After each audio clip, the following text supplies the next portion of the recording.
All right, so we got your name and your spelling. So it is almost time for back to school, and this will be airing the first day of school. So I want to ask, first off, when you think of back to school, what are some new things that the district is doing that parents need to know about before they head out the door in the morning and return to TISD? Sure. Well, you'll recognize a few brand new things right out of the gate. One of them being a brand new school, which we have not had a brand new school in the district, or at least an added one to the district in about 30 years, and that's Sampson Howard Elementary. Families are going to recognize about $70 million worth of bond projects that are finished. So we have facilities all over the school districts or improvements of facilities that they're going to recognize. I think they're going to recognize that our security and safety measures are in place. We have spent the entire summer working on plans and training in terms of the folks that are going to be manned at each campus to make sure that our campuses are secure and safe.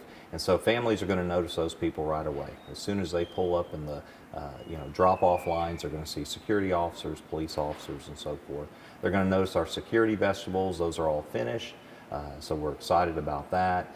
And then we'll have some changes academically that we're making. I mean, we're very focused on our academic environment. I'll give you a few examples. You may have heard, but we're working on plans to restrict cell phones during the classroom time.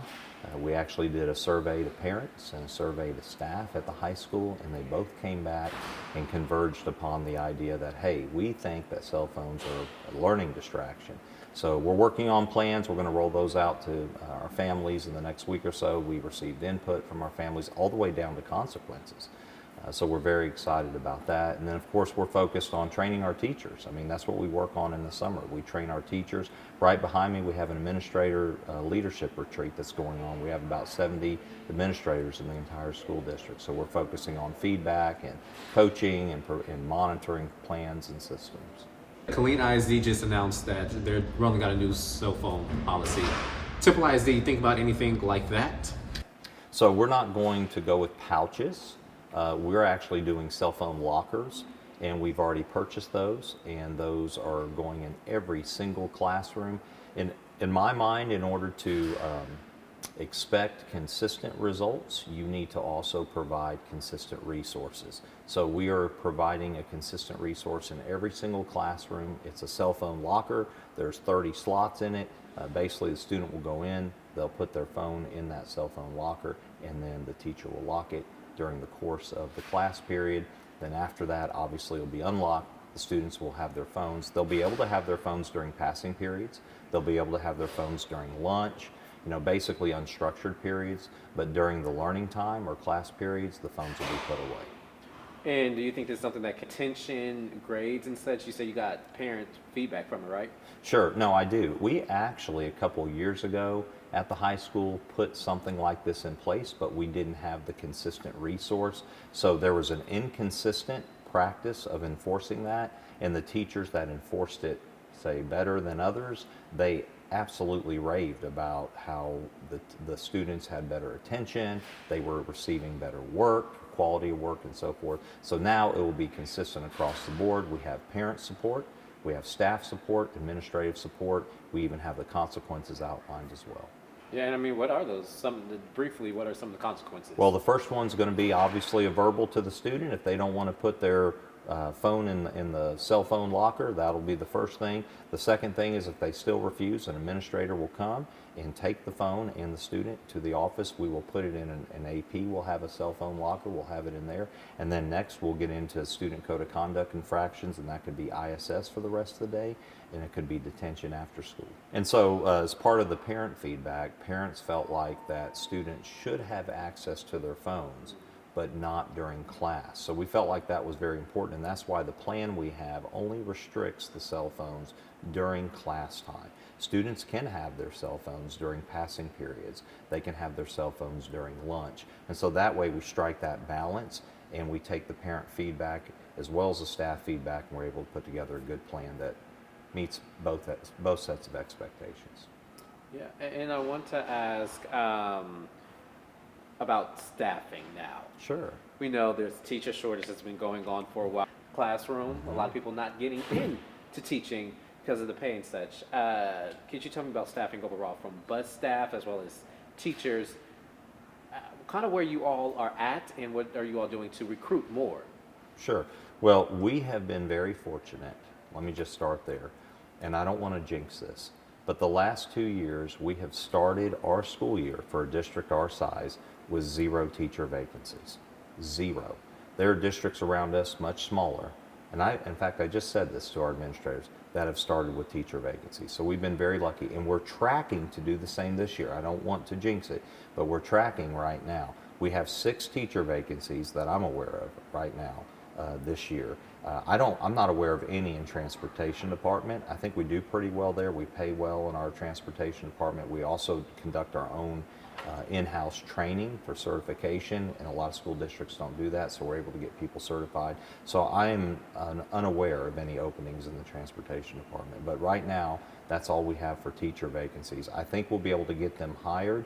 I do know we just had a job fair here last week. We were able to hire 3 on site. We've had 6 or 7 interviews since, so I feel pretty good that we'll be able to start the school year being fully staffed. And I know that's important for families. Listen, no student wants to walk in the first day of school and they meet a substitute teacher. We have great substitute teachers, but you want to meet your teacher. You want to meet your teacher. You want to have a teacher in your classroom. So we're going to work really hard to hopefully go 3 or 4 years straight with 0 teacher vacancies day one. And my next question, recently STAR test results came out. I know that Bailey Bates interviewed you about that, but I mean, is there a plan to, one, it was kind of, I guess not where it needs to be statewide, but Sure. What is Temple ISD doing to kind of get that up? Sure. So I'd address 2 pieces of that. There's the piece that you referenced where, normatively across the state, the results weren't good. I think there are some factors there that are out of our control, and I know they're being explored, and I know that legislators are talking about really doing a deep dive into some of that when the session starts in 2025. But what we need to focus on is what we can control.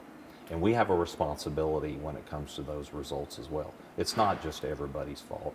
We have a responsibility in it. So I can tell you that we are focused on our middle school performance. Middle schools across the state dropped, but I'm only concerned about Temple, to be honest with you. So we are focused on middle school improving in both reading and math. We're focused on our 5th grade science scores improving. That is an area that we've really hit hard in terms of training. And then 3rd grade reading, we're still focused on that. We had some improvements, but I'd like to see bigger gains. Our high school actually did pretty well overall. And so, I mean, we're looking to improve there, kind of like 3rd grade, would like to do better. We had some incremental growth, but would like to see bigger growth there. I want to ask about AI in the classroom. I know that you all announced that, and Yes. there was lots of reaction online. If you could Sure. kind of explain how that will be used at Temple ISD. Well, I think the most important thing for families to know is that it will be turned off for students. That is the most important thing for families to know. I think some of the reaction of AI, well, first, I think it's a general societal reaction, right? I mean, we can't ignore it. It's inevitable. We can't have our head in the ground. It's part of our future generation. It's already part of what's going on in our lives. Go to any grocery store, go anywhere else you want. I mean, there's automated checkouts, there's all kinds of things. So the first thing that families need to know is students will not have access to AI in our buildings, okay? Now, from the teacher perspective, our teachers, and that's what we're working with them on, because the most important thing when you're bringing in something new is that it's still led by the adults. Because if not, if the students lead it, so if you put your head in the sand, students are going to lead it. Then you end up spending your entire time doing damage control. You have teachers in the classroom, they don't know what's going on, students use, so it's going to be shut off. The first year, last year, we focused on our security. We focused on our network and made sure there were no holes. So when we mean we shut it off, we mean it's shut off. And so that's in place. Next, we're training our teachers. How do you use AI to help you in lesson prep, maybe help you in grading, help you in lesson design? We're trying to figure out how to use AI in a way that makes sense. Not to replace the teacher, but to multiply the teacher. And I think that's the most important thing. So it rests in the hands of the adults next year. And we're spending an entire year doing that, and maybe longer. I mean, these timelines aren't definitive. It's our comfort level. And then at that point, we'll start turning on little things here and there in subsequent years for students to engage in. And so that's really our plan. We did this with blended learning several years ago. We've done this with other things that we've implemented, but we need to make sure that 660 teachers are comfortable and they understand what it means to use AI with themselves before we go into engaging our students. Quite honestly, it's all over higher education. I'm an adjunct professor at 3 universities. I can tell you it's all over higher education. It's in industry level trainings with employers. I mean, it's all over the place. So to refuse it is being irresponsible. Our responsibility as a school system is to prepare students to be successful, whether it's in the workforce, military, or college, or whatever they decide to pursue when they graduate. To ignore AI would be ignoring students that competitive advantage or preparing them so they could contribute in a positive way. Seems like you're being pro. And our staff has expressed appreciation for that because they know that it's happening all over the place in other districts, and the fact that we've shut it off and that we're focusing on our staff, they're happy that there's a plan for it because it's inevitable. I mean, it's at the fingertips of students as soon as they turn their phone on. I mean, there are apps all over, apps I've never even heard of that are doing this stuff. There are apps that plan weddings for you. There are apps that do all kinds of things, right? But we don't want to grow up in a society where we forget how to critically think, how to engage in learning. Our job is to preserve the academic learning environment, and the way to do that is to train your staff and to keep things relegated to the adults so they can lead the way, and then when you're ready, you start engaging students in that process. What is Temple ISD thinking about doing with cell phones? Yeah.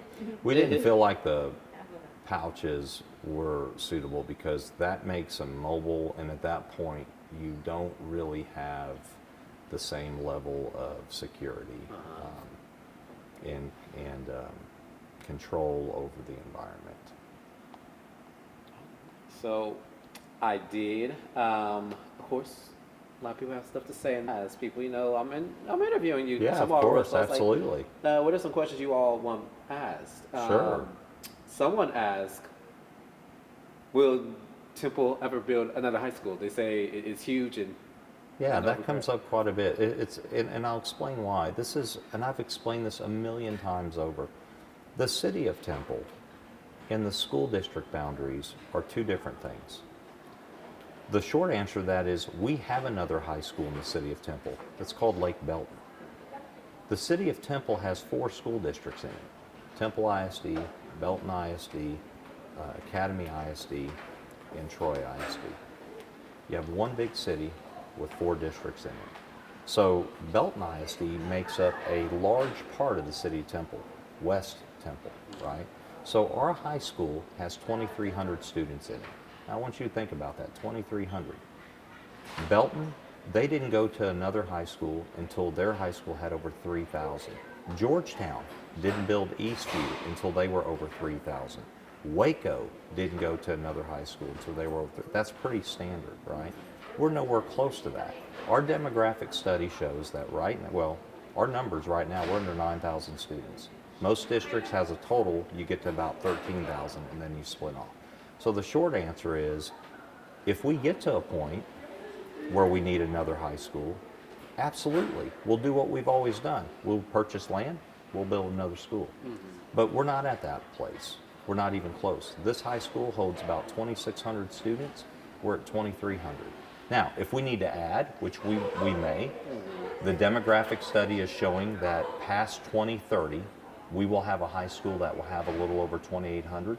So you know what? I can anticipate in the next bond that we would add some classrooms to the high school, and we have plenty of room to do that. But to build another high school, a whole high school for $160 million or so dollars, and then take half the students out of there and make that 50% full and have 2 3A high schools, find me a place in the state of Texas where you have a school district that has 2 3A high schools. Find me a place. You won't.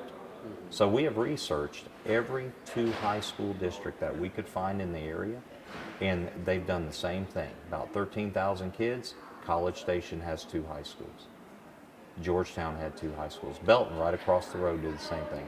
So I think the confusion that people have, and I understand, is they think about the cities. The city of Belton is this big. Well, why do they have two high schools? Because their school district is not just the city of Belton, it goes into all of West Temple. If the cities were organized the way the school district boundaries were, we would have two high schools. But that's the problem. People don't understand that difference. I've explained this year after year. We're a small 6A high school. Small. We're barely 6A. 2,300 kids in the high school, barely. So you're talking about we're not even a large 6A high school, and we're talking about building another one at 2,300 kids. Nobody's done that in the state. They wait till about 3,000. So we're under capacity at that current facility by about 250, 300 kids. And if we needed to add a couple classrooms, we certainly could. When I have a map and I show people, it's like, oh, it makes sense, right? Because our boundaries are half of the city of Temple, where Belton's is all of Belton and 30% of the city of Temple. I got a whole list of bullets of other reasons why, of all the reasons why. So if you ever want it, you just ask, and we will give you the bullets. The truth is, all the reasons. It would be fiscally irresponsible. Yeah. It would be fiscally irresponsible to go out and ask for $150 million to build a campus and basically gut that one, right, at 50%, and have 2 3A high schools. Like, who does that? And have a building half empty. Yeah. And nobody does that. I mean, that's just, but it's people don't understand the difference between city boundaries and school district boundaries. Temple is completely opposite from Killeen. Think about it. Killeen has one school district that has 3 cities in it. Nolanville, Heights, and Killeen. 4 if you include Fort Hood. Where Temple, on the other hand, is one city that has 4 districts. It's the complete inverse. You see there? So it's completely opposite. But anyway, I'm happy to explain that. You're good. You put me on camera for hours now explaining that. And a lot of these, honestly, I'm gonna be honest, a lot of these were saying that you were great. He's amazing, such a fantastic leader, very personable and hardworking. Nice. So they do appreciate you. Well, I am honest. I'm transparent, and I I go out and present in the community all the time and beyond. So I'm not hiding behind a rock somewhere. I mean, you ask me whatever you want. So I have nothing to hide. Oh, real quick, they just pushed it, the clean stuff. Oh, okay, we pushed it too good. I got scared. My bad. We were. Oh no, you're good. You know the news business. We always wrestle for stuff. Sure. Okay, and someone asked about metal detectors. You mentioned that, right? About are the metal detectors or the security officers? We have security vestibules, security officers. We do not have. We have metal detectors at our discipline alternative campus, but we don't have metal detectors at our other campuses. We do have wanding that we do randomly if we get a tip on something. But we typically, honestly, when we get a tip on something, we head that off and we send the police officers to the house. We don't wait till they come to school, or we intercept them in the parking lot or something like that. So we typically don't. We typically don't do wanding. We have before, depending on what it is, just randomly. But we have security vestibules and we have security officers. We believe that people are the best way to monitor people. Truthfully, you think about the high school. I don't know how many entrances you have at the high school, and you have activities that are going on 2 hours before the high school starts, swim practice, tennis, stuff like that. So having people is really the best way to do it. Metal detectors, you think the airport has a long line up 2,300 kids and metal detector every single one of them every morning. Good luck getting to first period. So we do wanding though, randomly, and sometimes it's just to test the waters, just like we have canines. Right? They're random, but our go-to is security vestibules and law enforcement, and having that at every campus. Anything else you would like to say or we should know? As far as security goes? No, all over, all around. First day of school. We're excited. I mean, we are really, really excited about this year. I mean, I know things didn't pan out the way we wanted legislatively. I know there's controversy around STAR assessment and those kinds of things. But you know what? You just got to keep your head down and focus on the right thing, and that's kids. And that's what we're focused on. We're excited. I've seen a lot of our students over the summer, which is wonderful. They're going to camps. They're eating at our feeding sites, and not just athletic camps, but academic camps, fine arts camps. They're excited. It's wonderful to see them all come together. I've been around our teachers and our leaders the last several weeks and days, and so they're excited. We're just excited to welcome everybody back and to work with families and to continue doing a great job educating our kids.